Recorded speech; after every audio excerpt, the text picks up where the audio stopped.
you ready to experience the indomitable Anna Halprin at 93 years old?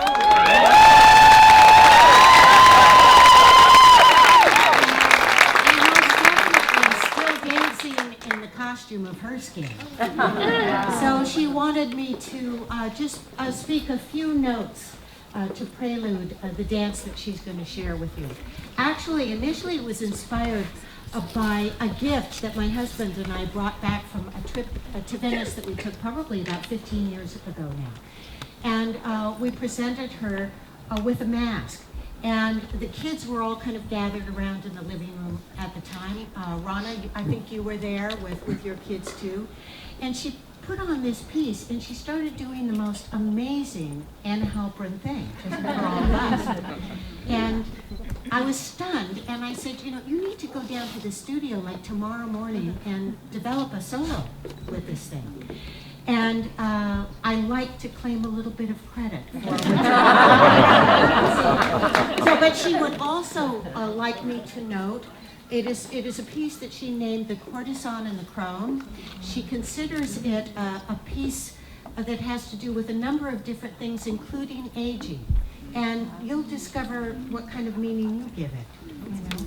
And she also wanted me to mention that when we were quite young, and touring in the Dancers Workshop Company, which I had told you about earlier in the 60s, that we went to Venice and performed at the Venice Opera House. And it was a remarkable piece of work that Anna composed, and it was amazing for all of us who were in her company at that time. And so she has also a special sentiment about this dance because it reminds her of those years and those early performance pieces. So, Anna Halprin.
She's going to come back in a moment, and I've also asked her to tell you some stories.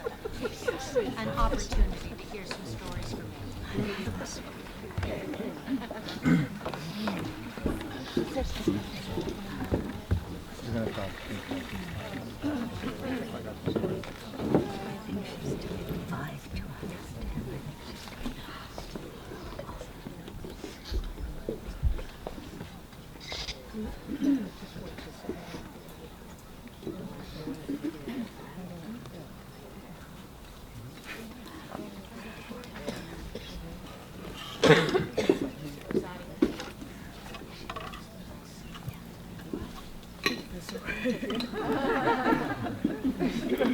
So Daria asked me to, Daria asked me to talk about why dance matters.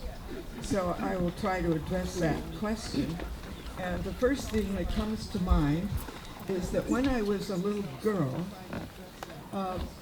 I remember, I can't remember who I was introduced to yesterday, but I can remember way back to when I was a little girl, and I was holding my mother's hand, and a friend of hers walked by, and she saw me, and she said, "You're so funny." A friend of hers walked by, and she saw me, and she said, "You're so funny looking, you're cute."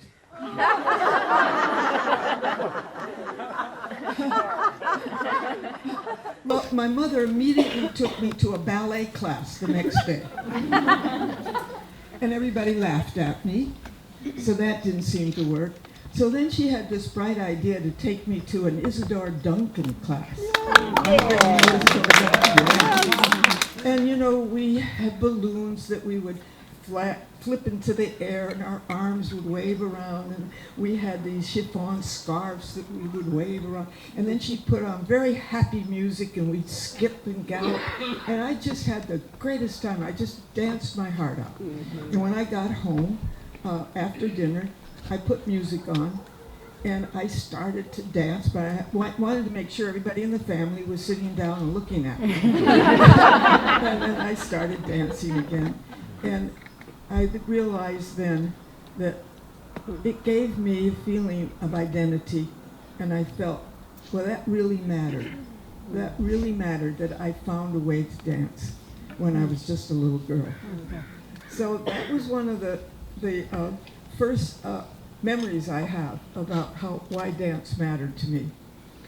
Then I have some notes here so I don't forget, because I've got so many different memories. My grandfather. My grandfather was an immigrant. He came over from the ghettos in Russia, and he didn't speak English. He only spoke Yiddish. And every Saturday, we would go and visit my grandma and my grandfather. But he would be in shul. That was a place where he would go and pray every Saturday. And all the women were to sit upstairs and the men were downstairs. And my grandfather and all his friends, as they prayed, they would jump up and down in great ecstasy. They would dance around the Torah, which was in the center of the room, and that was the Torah was like the Bible. And so they were dancing around the Torah to express their prayerful commitment and their love. And I thought this was just amazing, beautiful. And my grandfather, he had gray hair and a long white beard. And I was maybe 5 or 6 years old. And I don't know about you, but I remember thinking that that's what God probably looked like. So I saw him dancing with such ecstasy. And then when he'd come down, I'd come down and meet him, and I'd run into his arms, and he would hug me. And then we'd start walking back to the apartment where he lived. And I would be holding his hand, and I would be skipping all the way, and I felt that I was holding God's hand. I thought that God was a dancer, because I thought my grandfather looked like God, at least for that moment.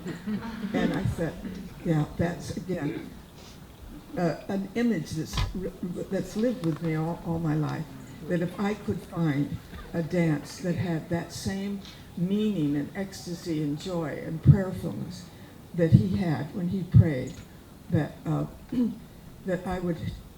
that would really matter. I would really be touching God.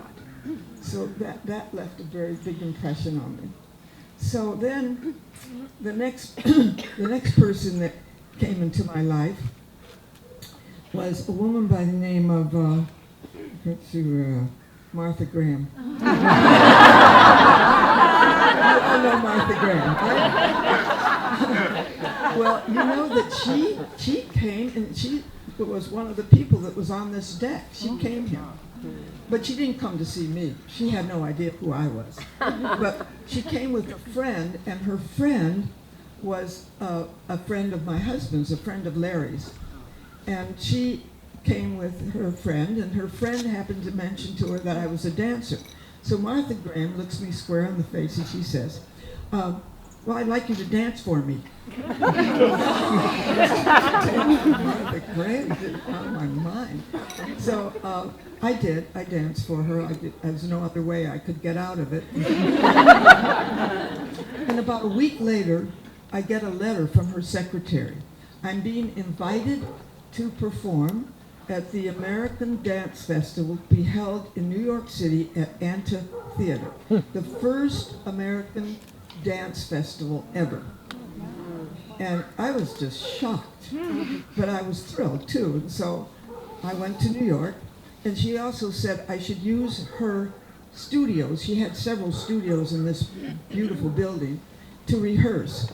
So one day when I was rehearsing, I was looking in and saw her teaching a class, and I said to the secretary, do you think I could take a class with Martha Graham? Oh yeah, sure. Okay, so I go into this class, and you know, Martha developed a whole style around contraction and release. And so all of her movements had as the basis contraction and release. Now, did you notice that when I did a contraction that my head went forward? Contraction and release. All right, she had long, beautiful, black, silky hair. So every time she did a contraction and a release, her hair would go. She moved, her hair would just fly around. Well, I had what was then called a Jewish afro. Thick, kinky, stiff hair. So I'm in this class and I'm going zoom, and nothing moves. It just sticks on top of my head like a bird's nest. I go, look. I decided right then and there I would never make it in Martha Graham's company. However, I was looking forward to the festival. I thought, well, this was going to be just wonderful. I'm now going to have a chance to see Martha Graham's company and Doris Humphrey's company and Hanya Holmes' company and all the next generation of dancers and all of their work, and I was just thrilled it was going to last for 2 weeks. Well, you know what? I just hated. I just hated it. I hated everything I saw. I was so discouraged. And so I came back and I said, why did I hate this so much? Well, why I really was so disgruntled over it was that everybody in Martha Graham's dance company looked exactly, moved exactly like Martha Graham. Everybody in Doris Humphrey's company looked like Doris Humphrey and moved like Doris Humphrey. I love Doris, actually. She did fall and recovery, fall and recovery. So every movement was based on fall and recovery.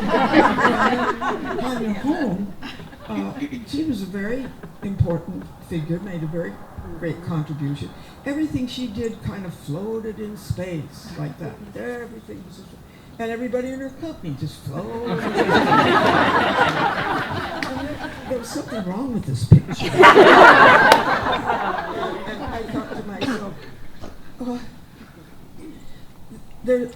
we're all different. We're all different. We're not alike. Well, why do we all, it was like a hierarchy. Why do we all have to imitate somebody else's style? Why can't we find a way of dancing where each person can find out who they are and what they want to express and how they want to express it? And so I came back home. I started, that's when I started working here, and I started inviting all kinds, I felt I needed help. I started inviting, as Daria mentioned, all kinds of artists to collaborate with, painters and architects and actors and poets and filmmakers, because I thought that would help me to find some common ground amongst artists. And I didn't know what to do, how to start movement, so I just did a lot of improvising. I'd set up situations where people could just improvise, almost childlike in its naivety. And so that became a new process for me, and dance began to matter to me again. So now I will see if there's another area that I could cover. So dance began to matter. Now that isn't the whole story. It took many years to figure out how to go from improvisation to dance creation in a more structured way without freezing the creative process. So it takes a long time. But then I want to talk a little bit about nudity. Because being out here in this environment, you're amongst nature. And I look at a tree and think how beautiful that tree was in its naked form. I mean, trees don't have to wear clothes. Why do we have to wear clothes? We're just a part of nature. So I'm working with painters and sculptors, and nudity is just part of who we are. And so in my naiveness and my protection being with other artists who were absolutely devoid of any criteria around nudity, we were invited to perform at a international music festival in Stockholm. And I used nudity there in one of the pieces that comes from Parades and Changes. And it was televised, and it was on national television. So I get a letter from a farmer who saw the television show, and he wrote to me and he said, I felt cleansed and purified and blessed. The naked bodies reminded me of my newborn calves. Oh, that was so good. I come home and the headlines in the San Francisco Chronicle date book is, "The No Pants Dancers Return." Well, then I thought, we were invited to go to New York and perform in New York City, and I thought, we'll do parades and changes there. New York is very sophisticated. I won't have any problems. So we go to New York and we do the dance, and all of a sudden I'm backstage and I'm hearing the audience, and I'm hearing these kind of whispers. Oh no, they're not going to do it. Oh my, no, they're not going to. Oh my God, they did it. And the next day, I was issued, you won't believe this, a warrant of arrest for indecent exposure.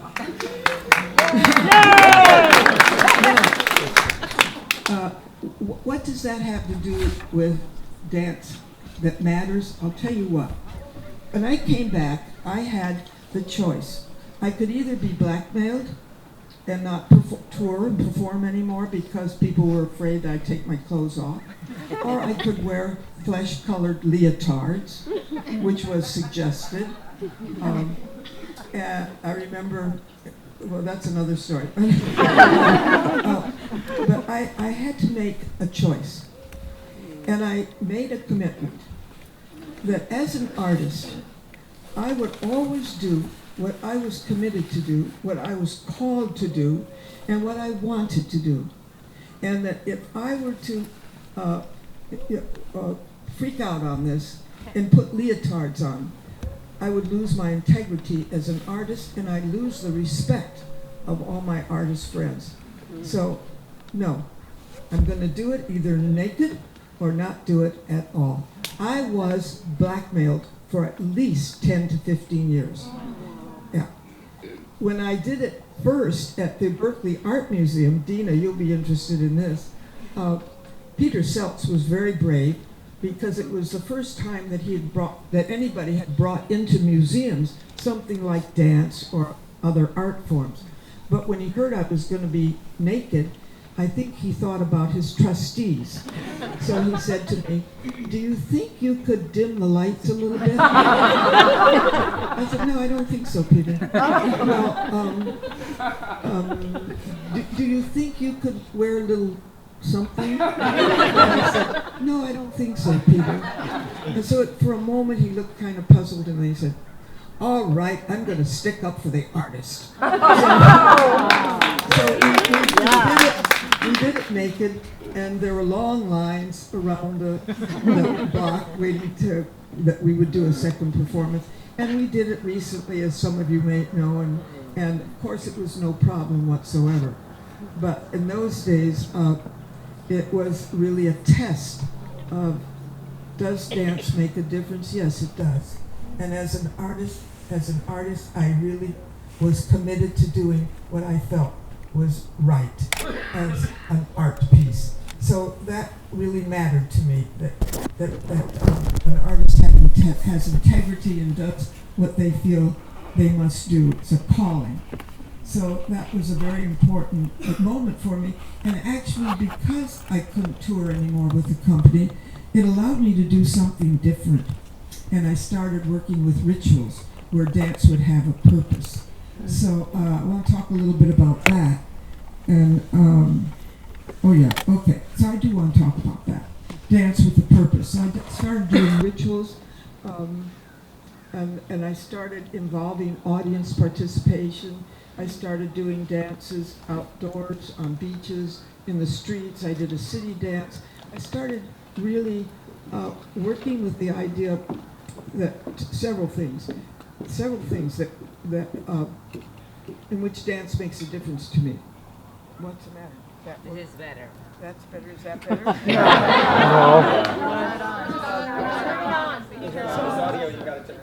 So I is it turned on? Yeah. So what the questions were what the questions are for me now that I'm 93, I have certain questions that I've evolved. Question 1 is this piece inclusive? What does that mean? Well, the planetary dance is the one thing that I will leave as my legacy because it matches the 4 questions. The planetary dance is inclusive. Anybody can perform in it. Children, adults, older people, any nationality. anybody can do it. It's inclusive. And right now it's being done in 47 different places around the world because it is inclusive. I did it in Israel recently with Israeli and Jews and Palestinians. And that really made a difference. That dance made a difference.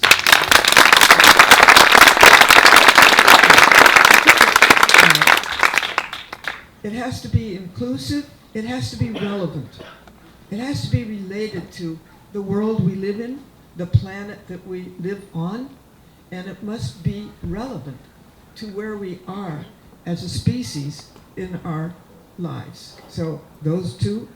And then it has to have a certain aesthetic.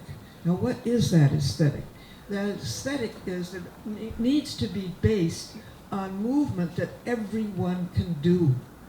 Now, anyone can develop that movement, whether it's walking, running, standing still, or just keeping a pulse. Anyone can develop that movement to whatever degree that they choose. An example of that is we did it last year at Larry's Plaza at Berkeley, in Berkeley campus at the university. And I noticed a woman in the circle, before we started, I noticed that she had a peg leg.